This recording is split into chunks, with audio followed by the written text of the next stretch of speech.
Valley of the Rocks in Devon, an interesting place. In fact, it's that interesting. There's been reported sightings of the werewolf here since up until 1990. Then all of a sudden it stopped. But we've got to take ourselves back to 1293, the year 1293, where it all began. Just over here, at the far end of this rock side here, just down where, pretty much where the bench is, I guess. The first reports and sightings of the attacks first happened. A lady called Rebecca.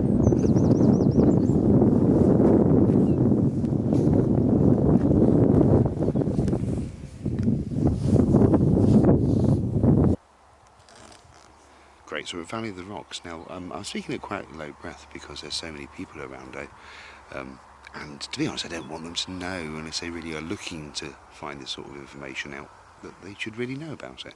So, but we talked about Rebecca and the fact that she was slaughtered and torn apart. That's pretty much true.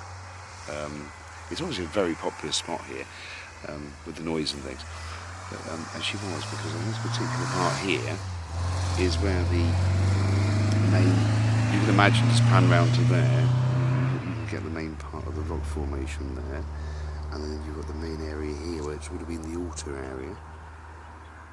And then if we pan up to the top, just straight up to the top over here, you can see where the first settlements would have been. And that's what we're talking about, the first settlements. We're talking about 1400 BC.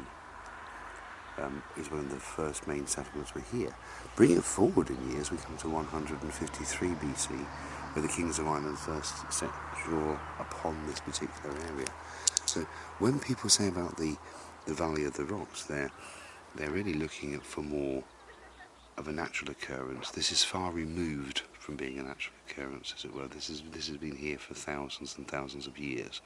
And in particular, if you just sort of look around to the area and scan right over to there, you can see over there the main turret part areas, and then in particular just come to here, and then you've got the main section here, and we can just scan around to this area here. You can see clearly that's where the settlements were before. So you can imagine this entire area being almost like a kingdom, as it were, certainly for the Irish kings. And over here there's remnants again, which is why we've got these parts suddenly into the hills. Now people have you believe that they are part of the Ice Age, part of the movements of rocks and things. It's not. This is purely made by the inhabitants of the area at the time, the invaders that came from Ireland, that came to settle in this area, which makes this one of the most profound parts to see on our journey so far, before we head over to Ireland in October this year. But this is the most profound area to see. Certainly got lots of energy here, I'm not surprised.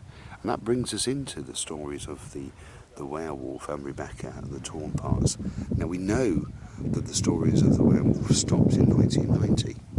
Clearly for a reason for that. I think it just died its death really, and because there hadn't been any murders in the area or anything slaughtered in that time, then it was pretty much just a normal thing.